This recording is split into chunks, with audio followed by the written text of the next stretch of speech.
दोस्तों नमस्कार। मैं आपका दोस्त आपका भाई धीरेन्द्र वर्मा बोल रहा हूँ।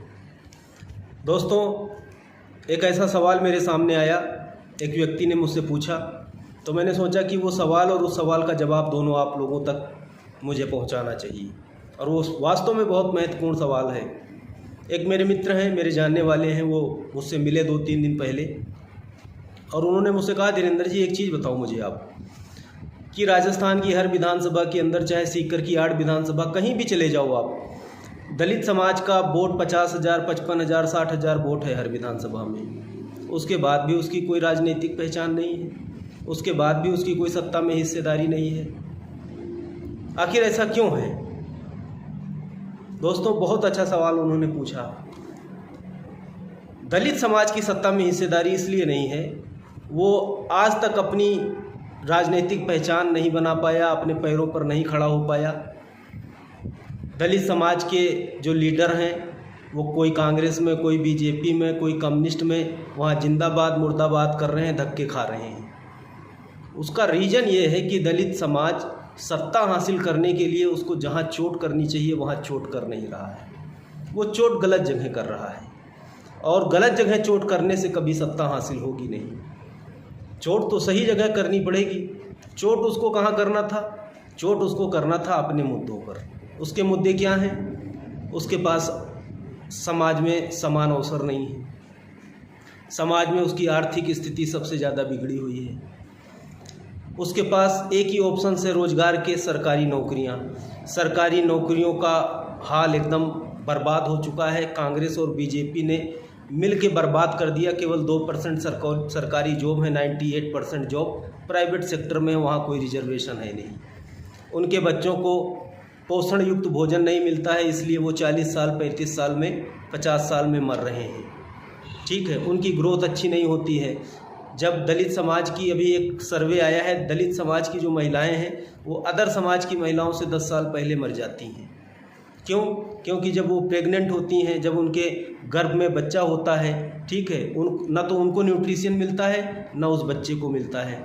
वो पैदा होता है, तमाम सी डेफिशिएंसी उसके शरीर में होती है और माँ के शरीर में भी होती है। तो इन मुद्दों पर वो वोट करता नहीं है। वो किस मुद्दे पर वोट करता है? बीजेपी नहीं जीत जाए, वो बीजेपी को हराने के लिए वोट करता है। बीजेपी को हराने के लिए अगर तुम वोट करोगे तो तुम कब जीतोगे? अपने जीतने के लिए कभी वोट डाला? नहीं डाला, तो आप कैसे जीत जाओगे? आपके घर में हजारों साल से अंधेरा पड़ा है, आपकी झोपड़ी में। दलित समाज को उसकी चिंता नहीं है। उसको चिंता क्या है? कांग्रेस का दिया नहीं बुझना चाहिए। कांग्रेस के दिए में तेल कौन डालता है? बड़ाई, रेगर, चमार, पासी, धोबी, कोरी, खटिक, नायक, धानक, बावरिया, सांसी। उजाला कहाँ हो रहा है? दुश्मन के घर में। कैसे आपकी सत्ता आ जाएगी? आपका मुद्दा होना चाहिए कि हमको समाज में जब काम करें, कोई व्यापार करें, तो हमको सरकार का सपोर्ट मिले, समाज का सपोर्ट मिले। ये आपका मुद्दा होना चाहिए। आपका मुद्दा क्या है? कांग्रेस, जगदीप धनखड़ साहब, हटा दिया उनको। अरे जगदीप धनखड़ साहब 10 साल और भी रह जाते तो आपका कुछ, आपसे क्या मतलब है? कुछ मिल जाता? वो आपका मुद्दा है क्या? जीएसटी, उस दलित जीएसटी पे बात कर रहा है। अरे जीएसटी से तुमको क्या मतलब है? फ्री कर दे जीएसटी। तुम्हारे पास ना कोई फैक्ट्री है, ना कोई तुम टैक्स पेयर हो, कोई 1-8% लोगों के पास होगा। तुमको जीएसटी से क्या मतलब है? वो जीएसटी पे ज्ञान की गंगा बहा रहा है चौक चौराहों पर, जो बीजेपी में है। कोई सड़कों पर बहस किए जा रहा है, वो 8 लेन बन गई, 9 लेन बन गई। अरे बनना चाहिए भैया, 8 लेन नहीं, 10 लेन, वो विकास का काम होना चाहिए। लेकिन जिनके पास रोजगार है वो उनका मुद्दा है। आपके पास कोई ट्रांसपोर्ट है, आपके पास कोई 4 व्हीलर है, आपके पास कोई मर्सिडीज है, आपके पास कोई डिफेंडर है, आपको क्या मतलब है 8 लेन सड़कों से? वो जिनके मुद्दे हैं वो संघर्ष करें और बने, हम उसके खिलाफ नहीं है, विकास होना चाहिए। लेकिन आप गलत जगह चोट कर रहे हो। आपके दर्द पेट में हो रहा है, टैबलेट आप सर दर्द की लेके खा रहे हो। कहाँ से आपके पेट का दर्द सही हो जाएगा? और आप डॉक्टर भी नहीं बदलना चाहते हो। एक ही डॉक्टर से 78 साल से आप दवा ले रहे हो, कांग्रेस वाले डॉक्टर से। और वो डॉक्टर को पता है कि आपके पेट में दर्द है, लेकिन फिर भी वो आपको सर दर्द की गोली दे रहा है। उसको पता है अगर इसको पेट दर्द की गोली दे दी, इसका पेट दर्द सही हो गया, तो फिर अपनी तो डॉक्टरी कैसे चलेगी। भैया आपके मुद्दे अलग हैं, आपको अपने मुद्दों पर वोट करना पड़ेगा, अपने मुद्दों पर बहस करनी पड़ेगी। ये जीएसटी, जगदीप धनखड़ साहब को हटाना, एयरपोर्ट, मैं कह रहा हूँ एयरलाइंस हैं, इसका किराया 60% कम हो जाए, अभी बम्बई का किराया 2,000 रुपया हो जाए, आपसे क्या मतलब है। कौन बैठता है दलित, क्या नाम है, प्लेन में। अभी जयपुर का जो सवाई मान सिंह एयरपोर्ट है उसको 5 स्टार होटल की तरीके से उसकी सुविधा कर दें। होनी चाहिए, जिनकी ज़रूरतें हैं वो होनी चाहिए, बिजनेसमैन लोगों का काम है, लेकिन आपसे क्या मतलब है, आप उस पर बहस कर रहे हो। तो चोट गलत जगह कर रहा है दलित समाज, वो कभी अपने जीतने के लिए वोट ही नहीं डालता है और दुश्मन के जाल में वो फंसा है। जब उस समाज के लोग राजनीतिक सत्ता में आने की बात करते हैं, संघर्ष करते हैं, आप मेरे को ले लो, ठीक, कांग्रेसी जाएगा कोई कहेगा अरे धीरेन्द्र वर्मा बीजेपी से मिला है, अब उसके पास दिमाग नहीं है, वो मान लेगा, ठीक है। बूथ पर जाएगा, अरे धीरेन्द्र वर्मा तो बैठ गया, वो मान लेगा, क्योंकि उसके पास राजनीतिक चेतना है नहीं, उसने कभी विचार ही नहीं किया, उसको पता ही नहीं है कि कौन सा मेरा लीडर अपने लिए संघर्ष कर रहा है और कौन अपने व्यक्तिगत फायदे के लिए संघर्ष कर रहा है। इसीलिए 50-50 हज़ार, 60-60 हज़ार वोट होने के बावजूद भी इस समाज की कोई राजनीति में हिस्सेदारी नहीं है। लेकिन अब परिवर्तन हो रहा है और मुझे विश्वास है कि दलित समाज के अंदर जो राजनीतिक चेतना आनी शुरू हुई है वो ज़रूर एक ना एक दिन सत्ता हासिल करके अपने पैरों पर खड़ा होगा। और मैं दलित समाज के लोगों को एक चीज़ और बताना चाहता हूँ, अगर आप इस मुखालते में हो तो आप इस गलतफहमी को अपने दिमाग से निकाल देना। ये लोकतंत्र है। चर्चिल का नाम सुना होगा आपने। चर्चिल जो ब्रिटेन का प्रधानमंत्री था, उसने कहा था कि God power is nothing, political power is everything in democracy. लोकतंत्र में भगवान की मर्जी के बिना तो पत्ता हिल सकता है, लेकिन सत्ता की मर्जी के बिना पत्ता तो छोड़ो, पत्ता की पूंछ भी नहीं हिलती है। बिजनेस, व्यापार, सब कुछ सत्ता से कंट्रोल होता है। जो लोग आगे बढ़े हैं आज, उसमें 70% 80% रोल सत्ता का होता है। मेहनत करके कोई अमीर नहीं बनता है। मेहनत से अगर अमीर बनते तो इस देश के अंदर जो सुबह टिफ़िन लेके जाता है और शाम को दिन भर मेहनत करने के बाद 500 रुपये लेके आता है, उससे ज़्यादा मेहनत कोई थोड़ी करता है, वो कभी अमीर नहीं बनता है। दुनिया में लोग आगे बढ़ते हैं, अमीर बनते हैं, वो बैकअप से बनते हैं, जब उनके पास सपोर्ट होता है। Without political power you can not gate more success in democracy. If you want success in your life, you will become a part of system, part of politics, part of judiciary, part of legislative, part of parliament.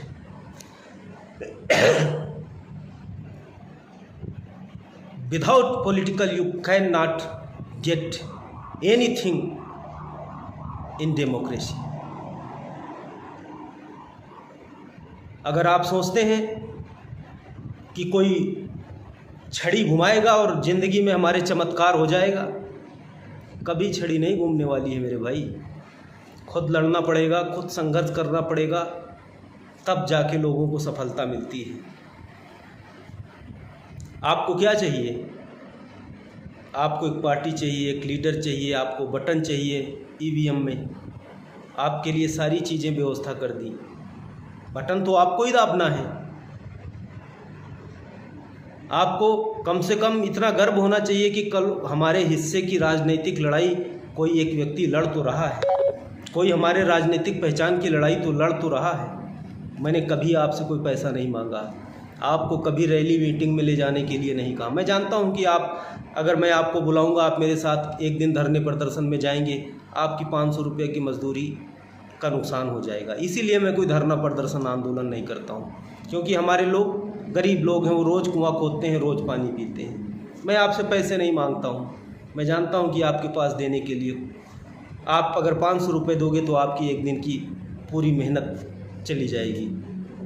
मैं किधर से कैसे भी 10-10, 50-50 रुपये, 100-100, 200-200 रुपये मांग के आधा पेट काट के इस पार्टी को चला रहा हूँ। मैं आपसे सिर्फ कहता हूँ कि आपके दुखों का ताला मैं खोल दूँगा, केवल आप बटन दबा दो। और नोट रख लेना, आप चुनाव जीतने के लिए 1 लाख वोटों की ज़रूरत नहीं होती है। चुनाव जीतने के लिए सिर्फ 15,000, 20,000 वोटों की ज़रूरत होती है। और जिस दिन 15,000, 20,000, 10,000 वोट आना शुरू हो गया, दुनिया की कोई शक्ति आपको सत्ता हासिल करने से नहीं रोक सकती है। लेकिन आपके दिमाग में तो एक गलतफहमी भर दी गई है, अरे जीते कोनी वोट काता में जाए लो, जीते कोनी वोट काता में तो जाए लो। अरे भैया, जहाँ दे रहे हो वहाँ भी कादा में ही जा रहा है, वहाँ कोई सोना की मटकी में थोड़ी जा रहा है।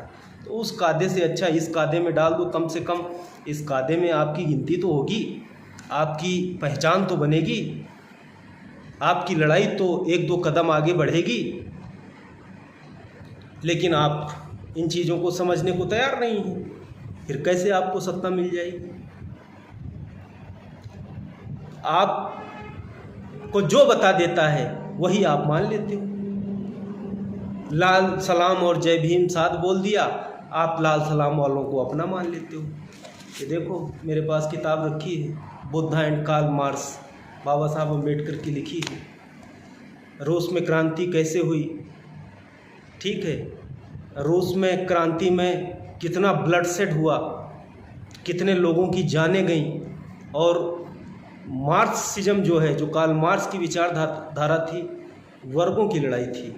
भारत में वर्ग की लड़ाई नहीं है, यहाँ जातियों में बटा हुआ देश है, ये जातियों के बीच में संघर्ष था, जो भारत में कभी सफल नहीं हो सकती। कम्युनिस्ट की विचारधारा आप देख लो, ख़त्म हो गई। आपको बता दिया, गांव में जाके एक सफ़ेद कुर्ता पैजामा पहन के, उसको चप्पल छाप को कुछ भी नहीं पता है, ठीक है, उसको अपने परदादा का नाम भी पता नहीं होगा, वो आप में नेतागिरी कर रहा है। वो आपके मोहल्ले में जाके बताता रहे थारी कांग्रेस ही है, थाने सब कुछ कांग्रेस ही दी है, उसको अपने दादा का नाम भी नहीं पता होगा। अरे कांग्रेस ने दिया है क्या दलितों को कुछ? कांग्रेस ने तो बर्बाद करा है दलितों को, उनकी ज़िंदगियां बर्बाद करी हैं। दलितों को कपड़ा पहनने का अधिकार, मकान बनाने का अधिकार, स्कूल जाने का अधिकार, सरकारी नौकरियों में आरक्षण, मुझे पार्टी बनाने का अधिकार, प्रचार करने का अधिकार, मीटिंग करने का अधिकार, भाषण देने का अधिकार संविधान में बाबा साहब अम्बेडकर ने दिया।